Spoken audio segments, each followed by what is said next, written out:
So I took this Kydex and I bent it. You push it right about over to the side here. It'll slide right in.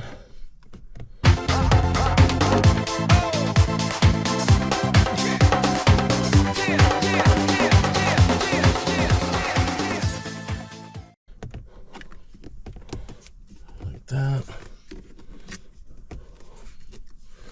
And then this guy goes on just like that. I originally wanted it farther back, but this is not so bad. It's not going to bounce. I can still get up my ALPs. I might consider pushing it further in. Let me take a look. All right, there it is. So you can see the Kydex just kind of goes in there, wedges in. This thing is not going anywhere. This radio, the microphone does not plug into the head. You can plug an external speaker into here though. I haven't figured out what I'm going to do with the speaker yet. But I use cup holders. I can't use anything here. It all has to be available.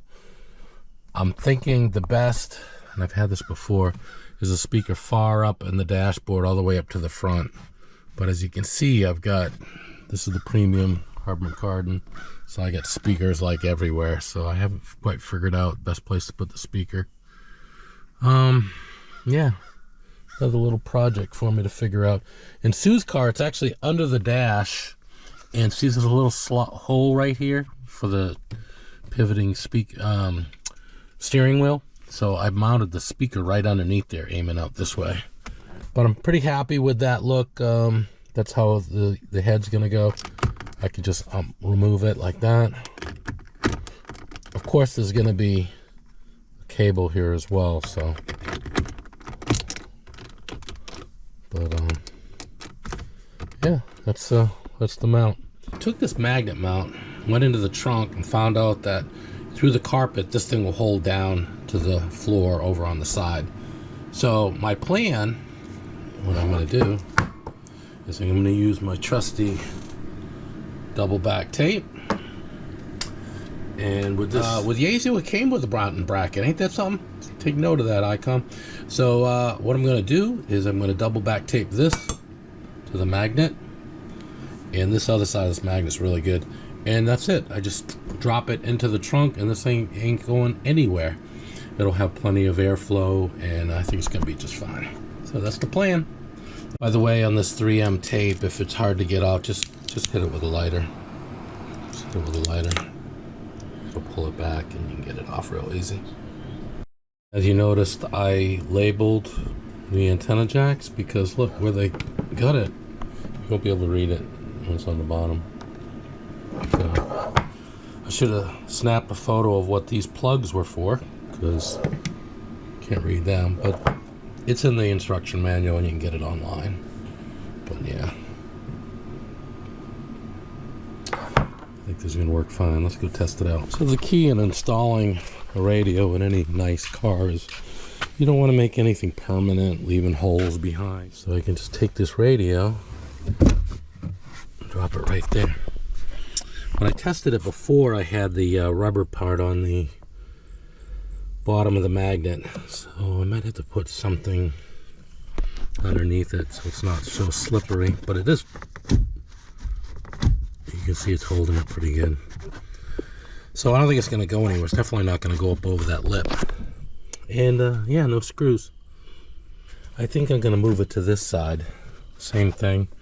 If I move it to that side, it's closer to the battery. I'm going to put the extra wire down here and go right onto these connections. And this, by the way, this is what the Harman Kardon subwoofers look like, in case you've never seen them. I don't understand why it's not, doesn't have like a grill right here. I guess crap will fall on the speakers if it did, but, or even a port, because I don't understand. But some people leave this thing up. I don't know. I don't really care. It seems to be okay the way it is, but just thought I'd let you know.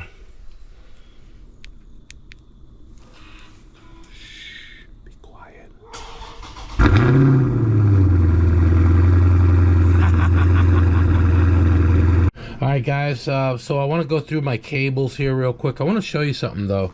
Right, and that's an RJ12, not an RJ45. Okay, so that's an RJ12. So let me show you the difference. That's an RJ12.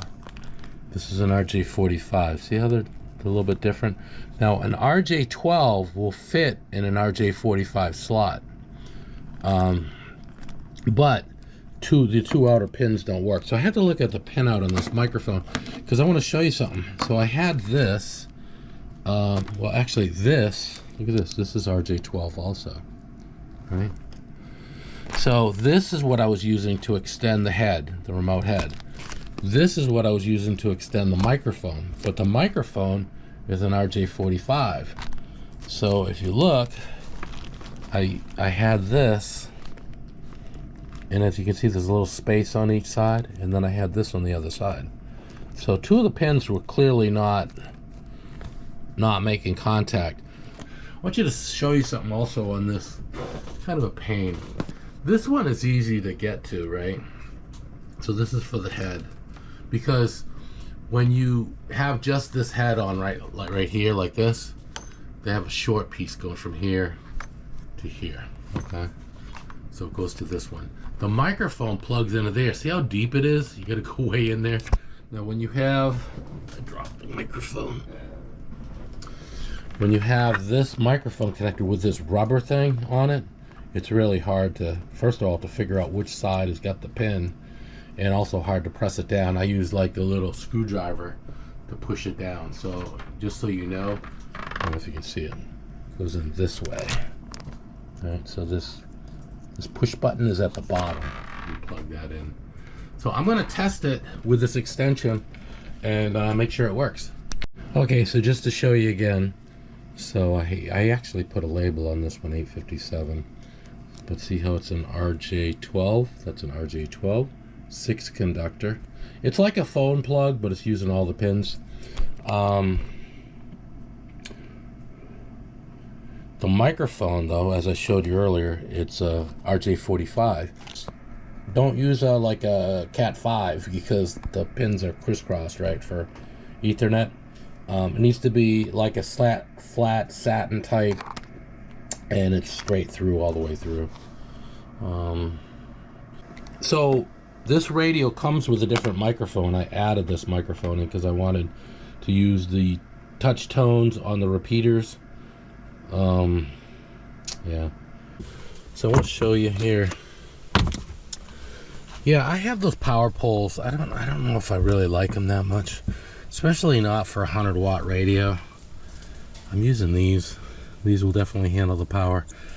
Just want to show you, coming from the battery, right? So I'm going to fuse both the positive and negative, and I'm using these blade fuses, which can handle the current, won't heat up. But what I want to show you is the positive lead has the female coming off of the battery. The negative lead will have the male. So I can't accidentally hook them the wrong way, even if I'm colorblind, right? Then I'm going to have these on here, the eyelet, and it's going to go around the probe and the battery. So let's take a look at the battery and see what we're going to do here. And I got my new crimping tool. Love my crimper tools. I got my eyelets. By the way, this stuff used to be really expensive. Now, I mean, you order this stuff from Amazon, it comes from China. Might not be the best quality. I like TNB. TNBs are way more expensive, but not bad, not bad. So I'm pretty happy with the lower price. It's nice to have, you know, crimping tools and eyelets and all that stuff. If you buy a ham radio, make sure you order these because you're going to need these for your power supply, right? I don't know why they don't come with in the box. It would be all right. So here's the big old battery in a Challenger. I'm just gonna hook up a lead probably here and one right here, and both of them will be fused. So I think I'm gonna go with this one. Usually I have to go with a larger eyelet. I've got eyelets on here from before. Those are pretty big. See, that's way too big.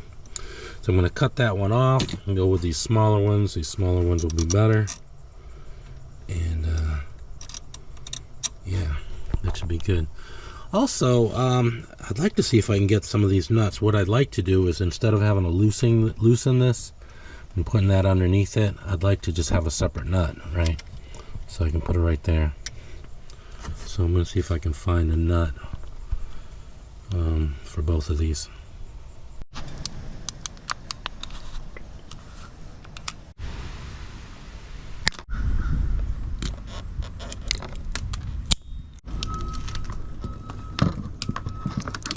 I got these a little bit too tight.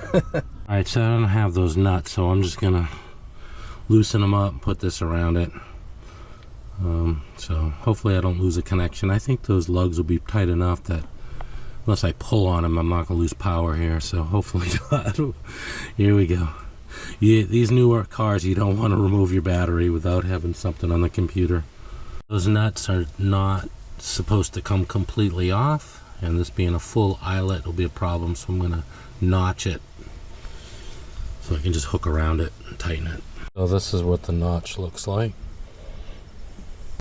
Alright, so I wanted to bundle up the wires a little bit because being the subwoofers right here, these things are gonna rattle around a bit. So I kind of want to put some little stickies to hold everything. A lot of times, you know, you just stuff wires up, you know, under the headliner or whatever, but these new cars with a lot of bass and sound, it's gonna start rattling. I'm looking for tape, if you guys know of any tape that's like felt on the outside. So when I I can wrap wires with this stuff and then stuff it up there, and I don't have to worry about rattling. But anyway, this is where the rig's gonna go, over here with a magnet, hold it in place. And under the magnet I got like a rubberized mat so it doesn't slide. And yeah, let's go hook it up. Alright, I'm getting going here now. Now, as much as we like to coil up wires and things like that, now this is going to get stretched out to go up to the front. And you probably want to do it with the coax, but you are not supposed to, because that coax can cause a problem. But coax, when you coil it up, it makes a choke. Sometimes it's good, sometimes it's bad. It all depends on your antenna system.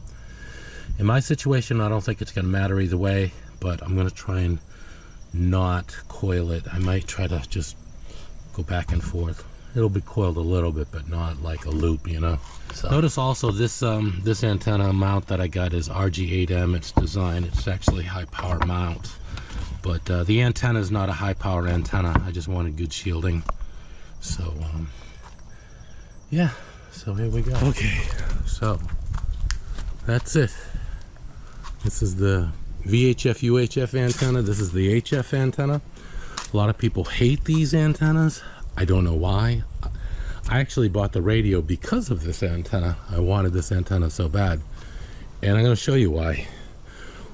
It just hooks directly to the radio. I don't have to do any interfaces, monkeying around. And it's not really big and obtrusive.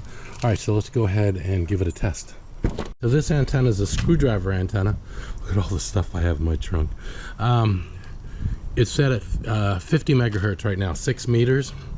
So I can tell that because it's all the way down. When it's all the way down like that, it also runs on 2 meters and 70 centimeters. I like running a separate antenna, so that's why I have that antenna over there. So yeah, let's give it a test. I'm gonna try to tune it for 10 meters.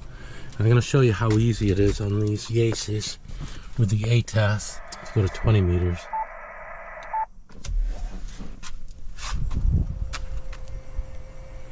So 20 meters, 14 megahertz. The lower the frequency, the longer the antenna has to be. See how quickly it tuned? It's not that big of an antenna for 14 megahertz. And I can go all the way to 40 meters. Tune. It's gonna come way out now.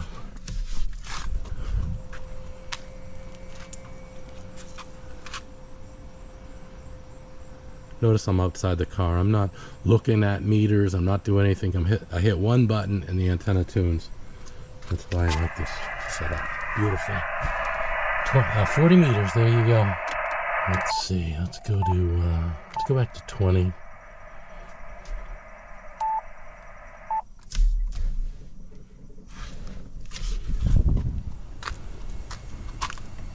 Coming back down.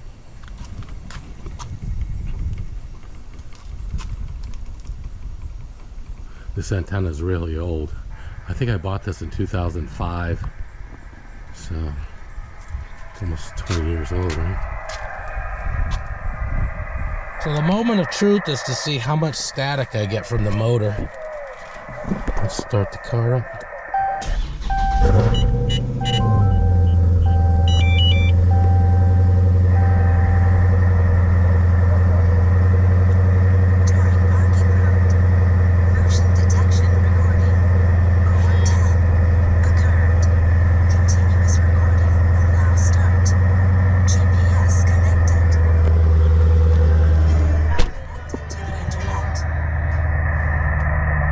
Not bad at all. Look at that S1. That's really good. My last challenge, I used to get a lot of noise from the radio, the dash cam.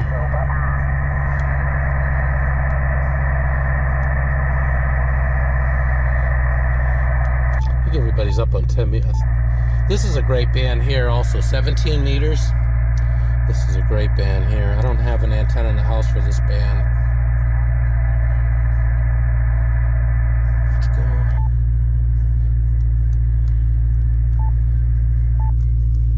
Watch how quick it is.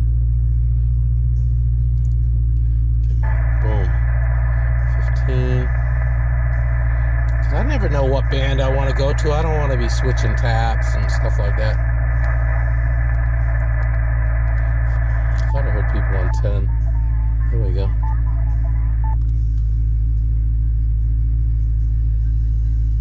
Boom. Let me correct here the call. You 5 and 9, maintenance Carlos 59.7. Carlos. Bye-bye, Tango India 2 Charlie, Charlie. And I like that with the Yaesu, like, so I can turn with this, right? And then I can hit this button. You see the little running guy? Now when I turn it, it goes faster. A lot of times what I do, though, is I use the selector in it. And I can select those steps.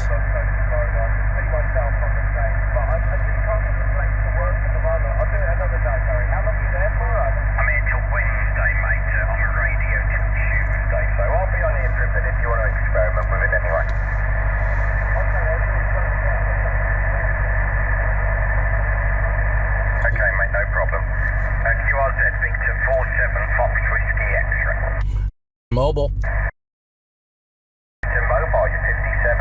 Roger, you're 5 and 9, 59. Just hooked it up in the car. You're my first contact. Lovely. What radio is it? An Yaesu 857d that I had in the closet for years. Over. Okay, well, it's doing a trip down to the Caribbean. Cheers, buddy. Thank you, 7. Victor 47 Fox Whiskey X-ray. So how about that? So he's in the Caribbean. D47 SWX, Victor 47 Fox Whiskey X-ray, CQ Town. So look at that. So that's pretty neat. Let's see. I like this radio because I can hit this button here. And here's the regular repeaters.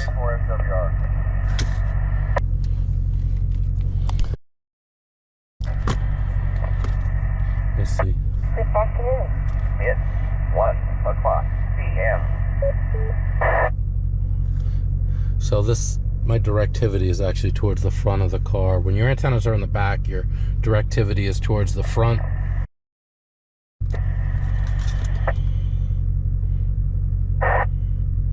KF4WJF portable. KF4WJF portable. This is mobile. Do you copy over here? Yeah, I have a good copy on you. Okay, just hooked the rig up in the car and wanted to test it out. A57D HF rig. Yeah, sounds good. You're good off this computer. Yeah, okay, very good. I'm just sitting in the driveway. Thank you. 73 K4WJ, I'm monitoring. Alright, so, and I can got a lot of memory set here on this rig. It's a good strong signal. Testing a new mobile install. Anybody out here for a quick radio check, please? This is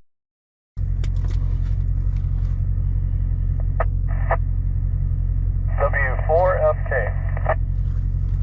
Yeah, W4FK, testing out an 857D in my Challenger here. Just hooked it up. Want to see how the audio is sounding. Over. Sounds real good on this end. I'm in Hillsborough in Orange County. Okay, good deal. Thank you very much. I do appreciate it. Now I gotta find where I'm gonna put a mic clip. All right, good luck. Sounds good. W4FK. All right, so I gotta find out where I'm gonna put the speaker. I don't know. I'm gonna put the speaker somewhere, and I need to get a clip for the microphone here. So I'm not exactly sure where I'll do it. Maybe I'll just, it's a little holder. So they give you these little things, but they're too small to really do anything with. I'm not sure.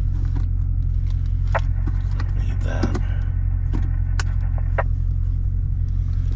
And yeah, I don't have any of the wires bundled up yet because I'm gonna figure out what I'm gonna do. I might just use it the way I am. I don't care if I've got the DTMF actually. So a lot of repeaters don't have the. A lot of the repeaters now don't have the auto patch. We used to be able to make phone calls to the repeaters. A lot of them got it shut off now. So. But some repeaters, it's nice because you can get signal reports and things like that. So, anyway, so that's it. Let's go back to HF. G105, you know it's time FM for radio. the holidays. Let's go to back to 10 meters. United 6 Foxtrot Oscar Victor 59. Usually when I'm on HF, I have the squelch all the way down.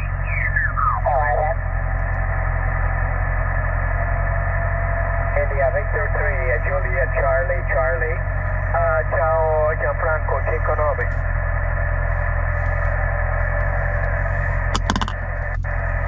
Another cool thing about this antenna, it's easy to unscrew and throw it in the trunk. It's not like I'm going to have this big antenna on my car all the time. And that's what you have to do with the other ones. But now we got one more button to press.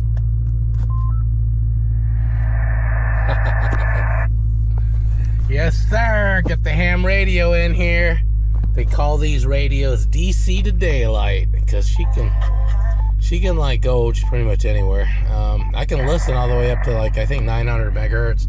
Can't transmit up there, but this thing will go on GMRS, FRS. It can go on MERS, ham radio, CB. Yeah, so.